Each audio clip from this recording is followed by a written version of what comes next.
Hi, this is Sarah, and I figured I would show you the first join for these two blocks in the Practical Joy quilt. Now then, I hope you've practiced using some little samples, joining two pieces together to make sure you have all of the measurements and what have you, settings on your machine in order for you to get the perfect join. Now we're ready to actually do it with a live block. So block 1A, block 2, these guys are joined together down this seam. I have a piece of sashing.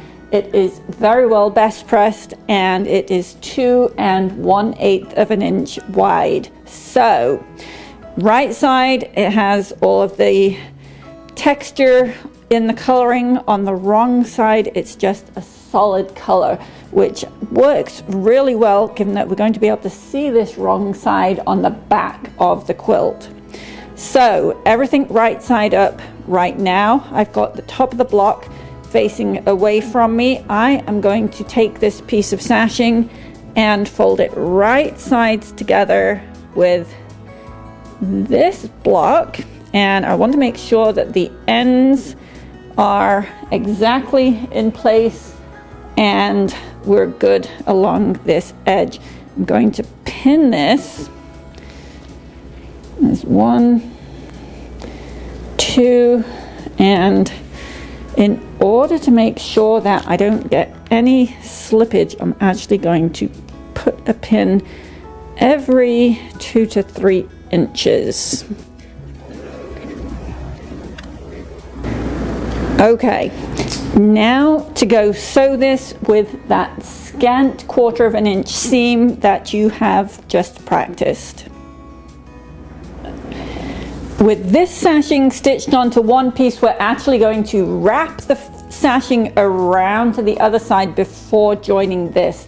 As the blocks get bigger, I think that is going to be so much easier. So we are going to finger press the sashing away from the block.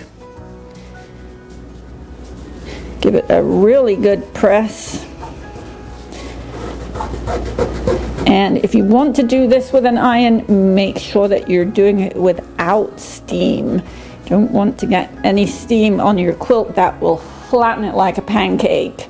Okay, I'm going to turn this over and I'm going to wrap or fold the sashing over really tight.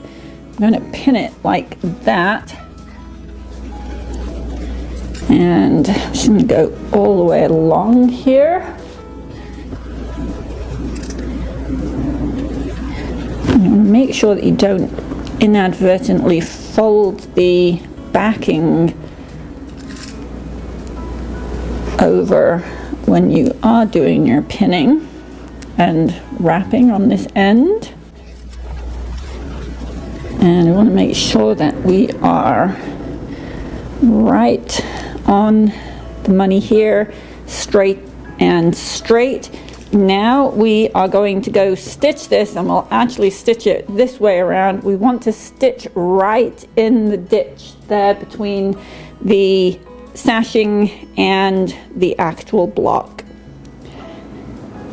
This edge has effectively been bound from the right hand side. We can pull the sashing out that way, and we're going to do the same on this edge here. So I am going to flip that over and we are going to pin this starting at this end, making sure that you have the blocks really perfectly aligned here on this edge and the sashing. So we're going to pop a pin in there. I'm going to turn this around so that we can do the same on this side. So you want to make sure that you've got the blocks right on top of each other, aligned there. I'm going to put a pin in there, and then we are going to make sure that everything is pinned super well going along here. Okay, time for that scant 1/4 inch seam down here. Now that we've got that second seam stitched and the two blocks are joined together, we're going to wrap the binding or the sashing around this edge of this block. So finger press again, and you want to make sure that you really are pressing well and pulling the sashing away from the seam line.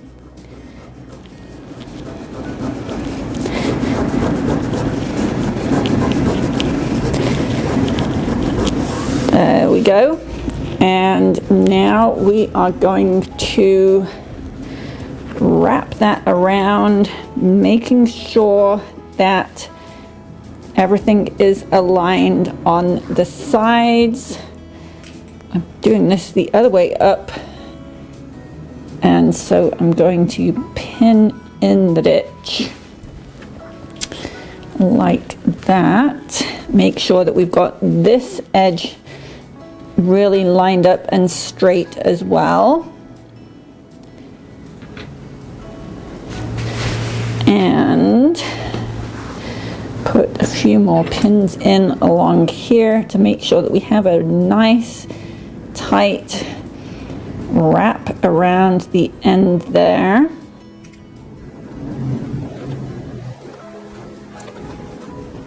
I'm of the opinion that there cannot be too many pins. So use more pins than you probably think is necessary for the best result. Okay, when we go to the machine, we're going to be stitching down in the ditch this way.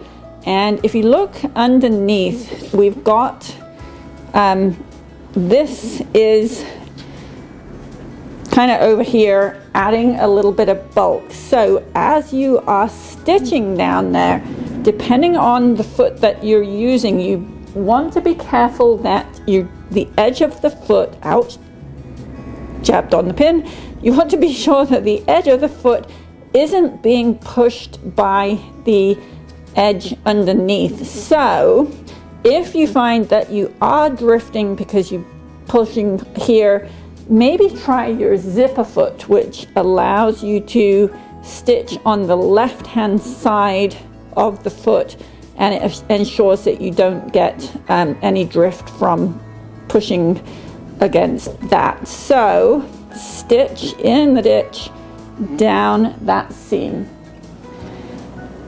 We've stitched in the ditch down that side of this block, so the right hand side of the block sitting on the left hand side, if that makes sense. This is where magic is going to happen. We are going to flip everything right side up, and this should sit beautifully together. So on the right hand side, we're going to have this open join here.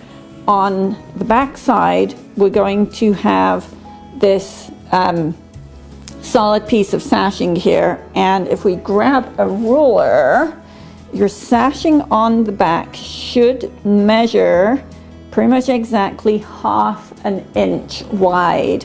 Also, when you flipped it up over to the front, your sashing should also measure 1/2 inch wide. So this is where you can have some fun making your quilt completely unique. We're going to stitch a decorative stitch down here to solidify this join. Now the requirement of the stitch is it needs to go from left to right over the join. So you could do a simple zigzag, and it doesn't have to be a wide one. It just has to put one stitch on the left hand side and one stitch on the right hand side of this center line. What I've chosen as my favorite stitch is the double-sided blanket stitch. So that on the Banana machines shows up under the quilting stitches, the quilting decorative stitches. When you're sewing, a regular blanket stitch does a stitch forward and then it goes left, back to center, forward, left, back to center, forward. What the double blanket does is it takes a stitch forward, left, back to center, right, back to center, forward, left, back to center, right, back to center. And you could have the stitch as big or as little as you like. The default is 4 millimeters wide. Let me show you here. This is a 4 millimeter wide stitch, and I really like the way that looks. As I say, it doesn't have to be a big stitch. One thing to be aware of is stitches that kind of go forwards and backwards. Definitely don't choose one that tries moving side to side. But you know, some of the stitches actually will take a stitch forward and then they'll take a stitch backwards and maybe to the sides as well. So try and keep it simple. So a zigzag stitch would work really well. This double-sided blanket stitch works really well.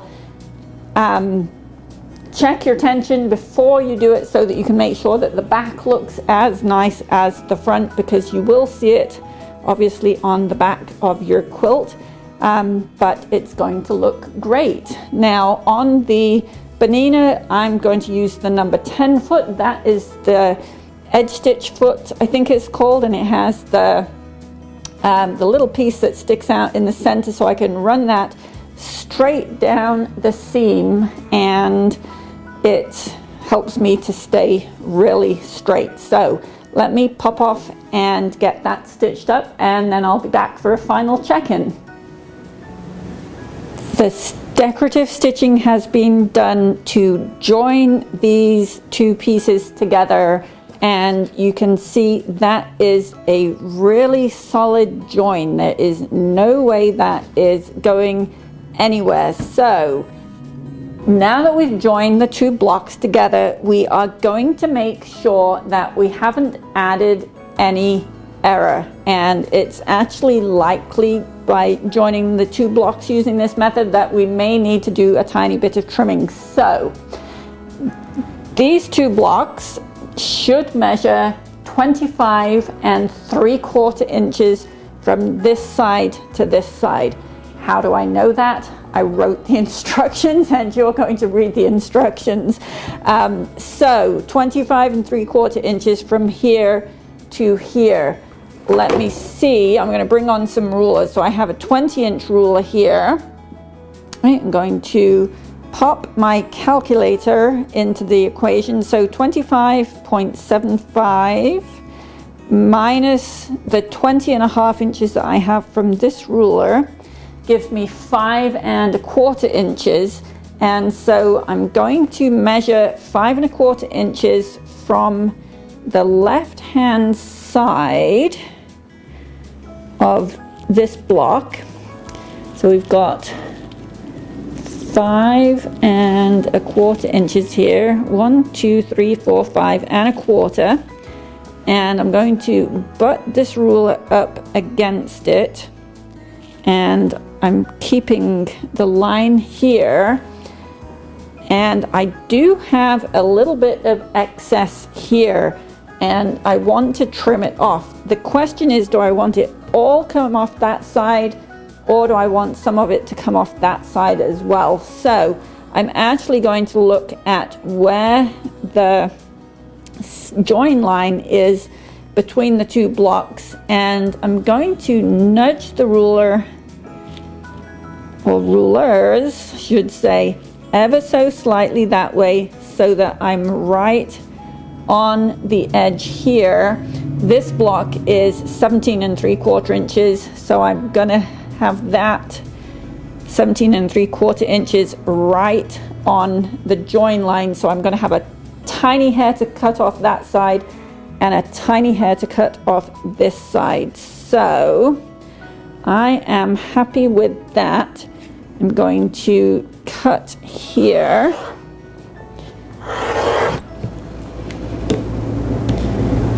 I always forget there's actually a hole in the table right there. And so I'm going to make that little cut again and slide my cutting mat back where it was. Okay, let's just get rid of that little bit.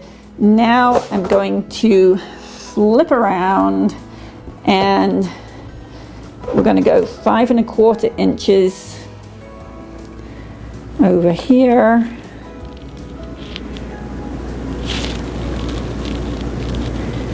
Get that ruler out of the way whilst we just get this one lined up. 1, 2, 3, 4, 5 1/4. I'm going to align that.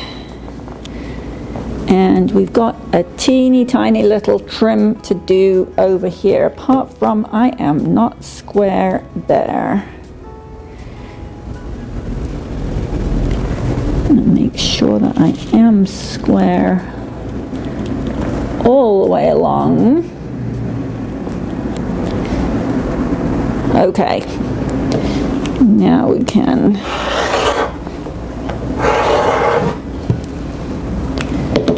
so this might seem a little excessive, but if you have just a little tiny bit extra on one side or the other when you are joining the blocks together, it's gonna start not fitting, especially on the left hand side where you actually have 5 joins of the blocks. So that little trim to tidy up when you've added your sashing is going to really help you when it comes to assembling the entire quilt. As you get bigger pieces, you're going to need to make sure that you have plenty of space and plenty of support around your sewing machine when you're sewing the larger pieces together. So make sure that you have all of the support that you need in tables when you're sitting at your machine. If you have a table that you can put down the left hand side to support the bulk of the quilt whilst you're sewing, that is going to help you tremendously. I am so excited to see all of these quilts coming together. We are going to go away and get this quilt all stitched up together, and I will be seeing you very soon. Thank you so much.